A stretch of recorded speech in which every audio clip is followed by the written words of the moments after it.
Assalamu alaikum wa rahmatullahi wa barakatuhu. Welcome back to our program on reflections, and today reflecting on a very important part of humanity. What is our purpose of life? Is our deen, is our religion only that we focus on our worshipping Almighty Allah Ta'ala? We have beautiful masajid, we have so many mosques, and there are people who are frequenting the masajid and turning and praying to Almighty Allah Ta'ala. We would like you also to remember that when you are praying, there are people out there who also are engaging in certain type of activity, and they are also campaigning for justice. So in addition to prayers, we would like you to include in your dua, in your supplication, about the forgotten detainees and prisoners. And we have to remember, read the story of Prophet Joseph, Yusuf alayhi salam, and understand that here was a prophet of Allah, and he was in a prison for so many years. And just like how we have a prophet of Allah been put to a test, we have an example of many of our detainees who are cleared for release, no charge, no trial. And that is why SHAKER AMER is one last Londoner there in Guantanamo. Our guest Andy Worthington has given us beautiful background why he got involved in the campaign. But there's something very special that you do. I know you also have produced documentaries. This documentary or this declaration of human rights or no human rights, it will be really useful if you can just give us a little bit background why specifically you have prepared this documentary. Is it Shaker's Declaration of No Human Rights? It is, yeah. Okay. So what happened is that on Human Rights Day, which was last week, December the 10th, that's the day to commemorate the United Nations approving the Universal Declaration of Human Rights, which was on the 10th of December in 1948. So after all the horrors of the Second World War, the nations got together to say, let's lay down some rules for decent behavior. And that's the Universal Declaration. Now, SHAKER in Guantanamo has realized that the Americans are not obeying the tenets of the Universal Declaration of Human Rights. So he wrote his own answer to each of them, explaining in the many ways in which the Americans are not obeying it. And we made a film in which we got a couple of famous British actors, Juliet Stevenson and David Morrissey, to take part. And that we've been making that available in the hope of educating people more about SHAKER. And it's very representative of SHAKER, I think, in the sense that it's clever, but some of it is also funny. So it manages to do both things. And I hope very much that your viewers are going to enjoy it. And I know that your editors here have put some beautiful music to it and have really made it look very good. Okay, thank you for that. And let's see what has been produced.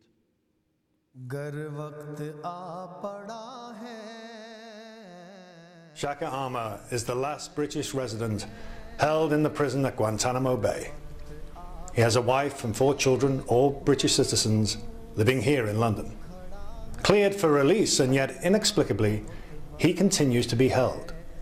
Despite his unimaginable suffering and hardship, SHAKER, an educated and eloquent man, has given us this. His experience of the Universal Declaration of Human Rights, Guantanamo style.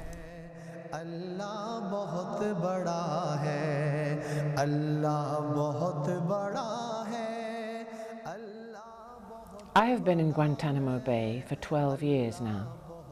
George W. Bush's administration cleared me to leave in 2007. Barack Obama's in 2009. I'm still here.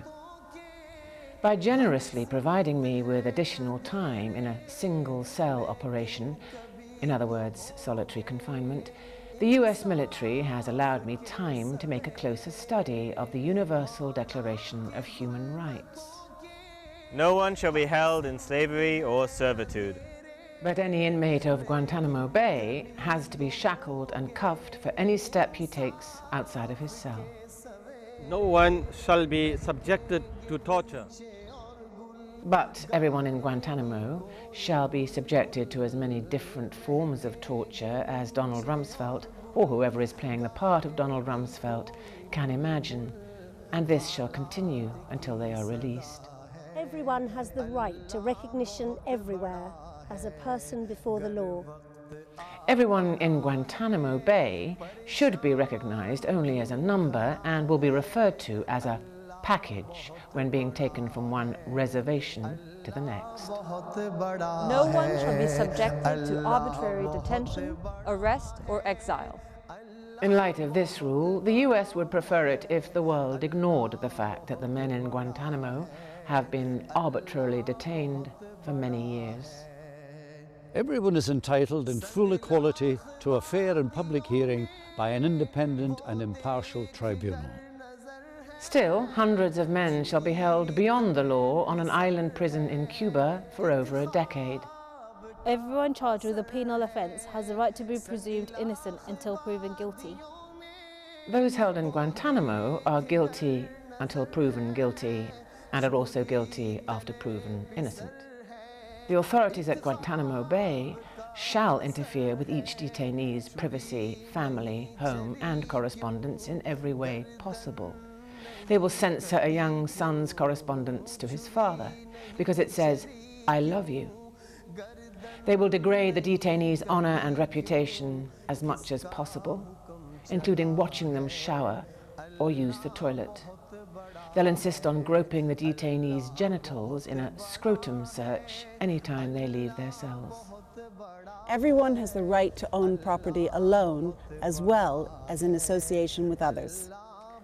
Guantanamo detainees do not have any right to property, including pictures of their children, family and legal correspondence, medical prescriptions, hygienic items, and even their own underwear. No one shall be arbitrarily deprived of his property. At every chance possible, Guantanamo guards shall raid and search detainees' cells, taking everything they can. If the detainees irritate the guards with their peaceful hunger strikes, even the mats on which the men sleep should be taken, forcing the detainees to sleep on the bare concrete. Everyone has the right to freedom of opinion and expression. But we will censor every word that a detainee says. And every time his opinion is heard in the outside world, he shall be punished. In particular, SHAKER AMER shall be held in isolation most of the time because he keeps on trying to express himself. And this can be quite embarrassing.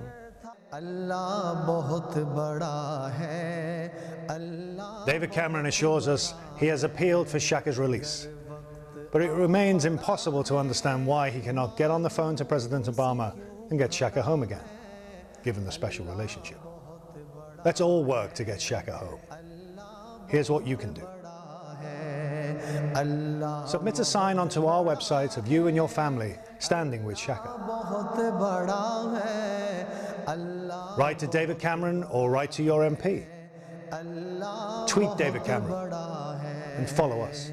गर वक्त आ पड़ा है परेशान क्यों खड़ा है अल्लाह बहुत बड़ा है अल्लाह बहुत बड़ा है अल्लाह बहुत बड़ा है अल्लाह बहुत बड़ा है अल्लाह बहुत बड़ा है अल्लाह बहुत बड़ा है. Welcome back, and we hope that you have understood and given you some idea of why it is so crucial, important to help and support and stand with SHAKER.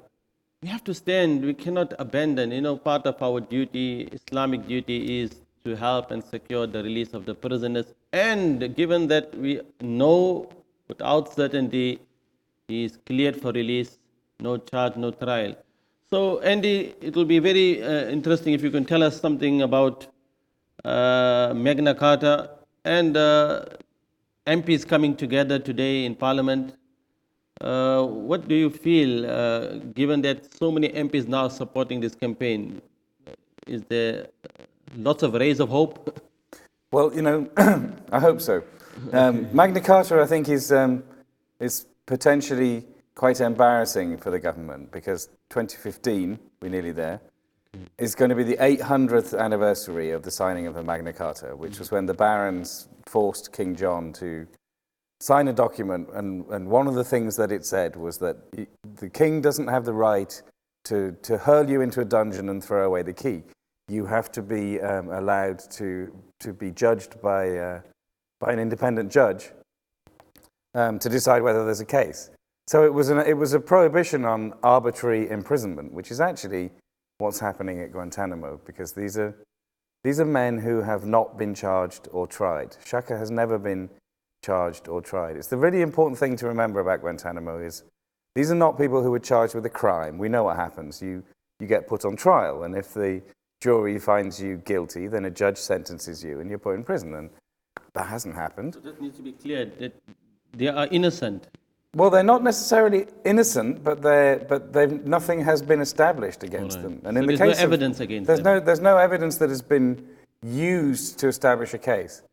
You know, the other way that you can deprive someone of their liberty is if it's wartime and they're soldiers and you take them off the battlefield and you put them in prison and they get the protections of the Geneva Conventions. Okay. Now, the Bush administration tore all that up as well and really said to the world, we're holding these people with no rights whatsoever.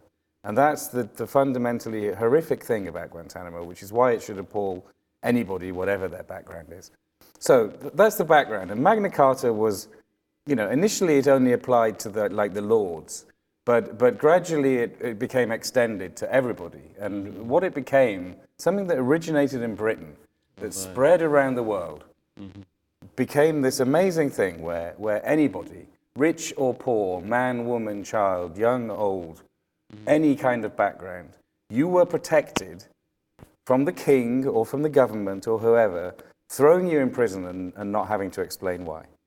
Magna Carta, habeas corpus, which is, this is the key principle, you're not allowed to do that. You have to have a trial and say why you're holding somebody. So it's going to be embarrassing for the government if SHAKER AMER is still being held in these terrible conditions by the Americans in the year that Britain's great legal export to the world is being celebrated. So I think that if we don't get Shaka home soon, we'll be having to focus a lot on that.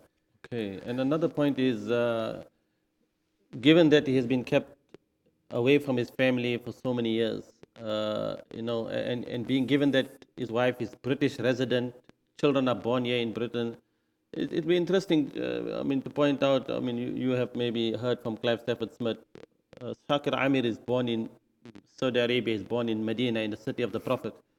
And while he is there in Guantanamo, we heard that his brother had passed away. I met even the mother of SHAKER AMER on, you know, she was very sick, ill, also vision has been impaired.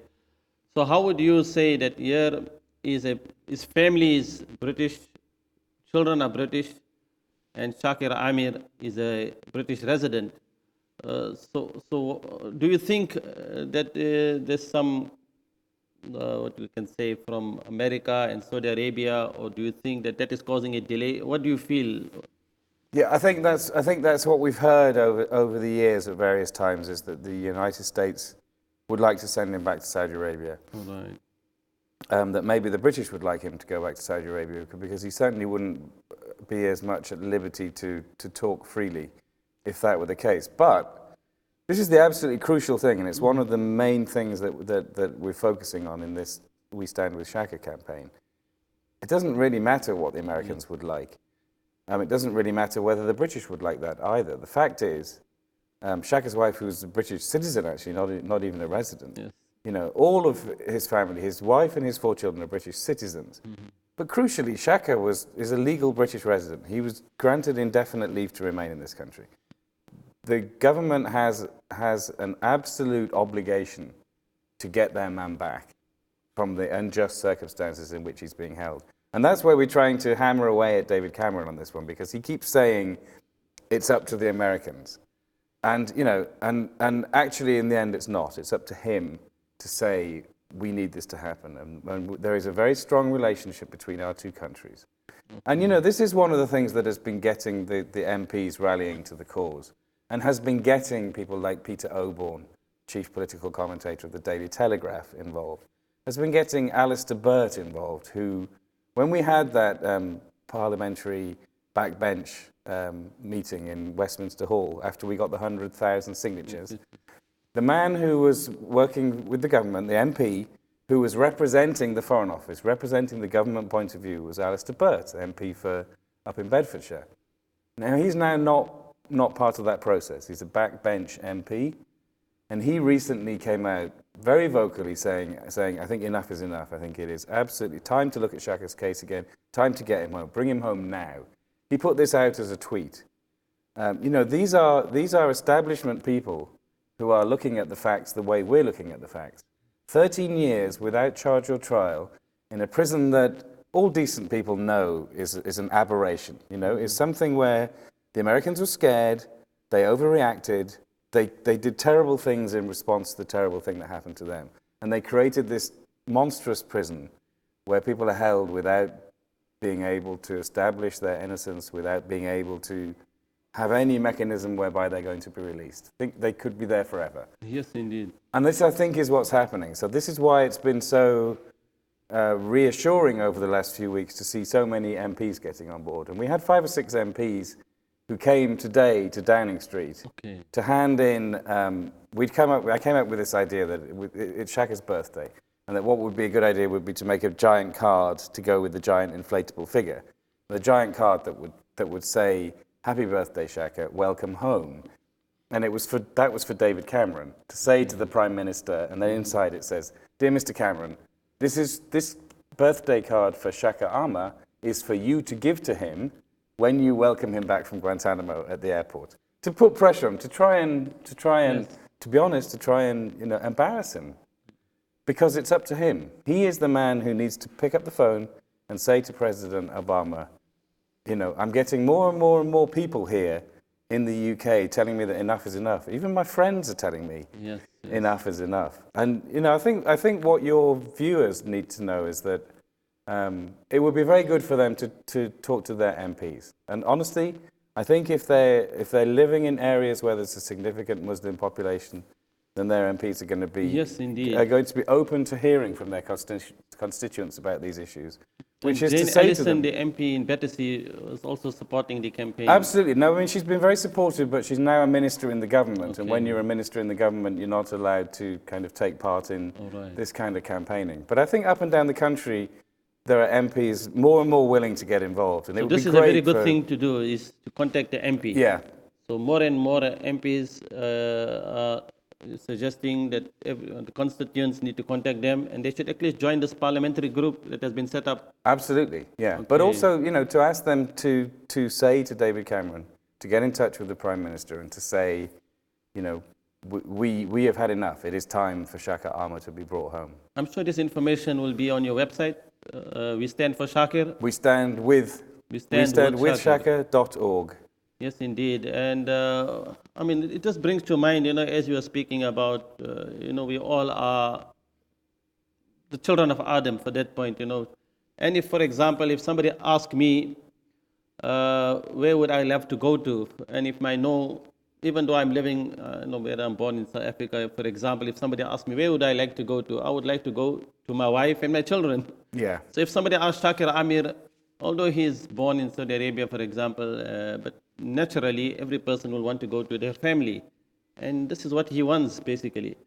So as we come to very close to the end of the program, what would you give, maybe very briefly, some important points to consider so that this campaign, as the momentum has reached its peak, and I know you've been involved for so many years, and I know there are people who are growing with this campaign, and you can see, you know, they are getting old and tired and exhausted.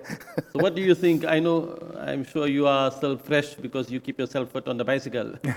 Well, I try. Do we need more people on the campaign? Or what is required generally from our viewers? Well, you know, it's always good for people to turn out when there are events. And, you know, the Safe Shaker Amar campaign has been holding weekly vigils in Parliament Square every Wednesday when the politicians are in the House of Commons. So they've stopped for the Christmas break. In January they'll be reconvening, and they'll be there every Wednesday. And people wear the orange jumpsuits from 1 o'clock until 3 o'clock every Wednesday, just reminding the MPs that, you know, that some people are thinking about Shaker Amar. So that's always a good thing for people to get involved in. But I do think at the moment the particular thing that people can do is to contact their MPs, to ask their MPs to, like you say, to join John McDonnell's parliamentary group, to ask their MPs, please, if they can, to get a message to David Cameron so that they can say, I have constituents who are saying to me that they want you to get Shaker Armour back home. And I think that's really how we're putting political pressure on the government that I haven't seen happen and since what do you this think, government even came these in. elections are coming up, maybe can we put this as one of, you know what they say, manifesto? Or? Well, I hope so. I mean, I think that with it being in the media so much at the moment, and with the Daily Mail, this establishment newspaper having picked up on it, it is actually a topic to use in the election to say, are you going to stand on the wrong or the right side of this human rights issue? Yes, because that's what it is, you know. And that's why we're sitting here. This is a human rights issue. Yes. If it was, you know. So thank you, and we can say, you know, this was the very important message that was brought to us from Andy, the journalist, the writer, author, and I mean the book he has written, Guantanamo Files. I think he has made great contribution in helping and supporting these important causes and campaigns for human rights. We stand with SHAKER.org. It's also very important to get lots of information there, and also today's handing over the letter which would be sent to Shaker AMER at Downing Street. All this is, you can get information there, as well as the Save Shaker AMER campaign. We just like to conclude to remind our viewers that whatever we are doing, you know, we have to do whatever we can, like how we people actively get involved for political participation, and people speak about voting and tactical voting. All these things are important because these are the means. But the end result, we remember the hadith of Rasulullah sallallahu alaihi wasallam, that if the whole world were to come together and try to cause benefit to you, they will never be able to do so except if God Almighty had ordained it so. And also if the whole world were to come together to try and cause any harm to you, they will never be able to do so except if God Almighty, Allah the Creator, had ordained it so. So for Shaker AMER, he understands that he would want to be released, but if Allah Ta'ala, once that permission has been given, and when the people are, you know, all the people who are campaigning and supporting, their actions will be greatly rewarded. But we should never ever give up hope. And this is all time we have. Don't despair from the mercy of Allah. And inshallah, Allah Ta'ala accept, and Shaker AMER will be released. أقول قولي هذا أستغفر الله لي ولكم وجزاكم الله خيرا. السلام عليكم.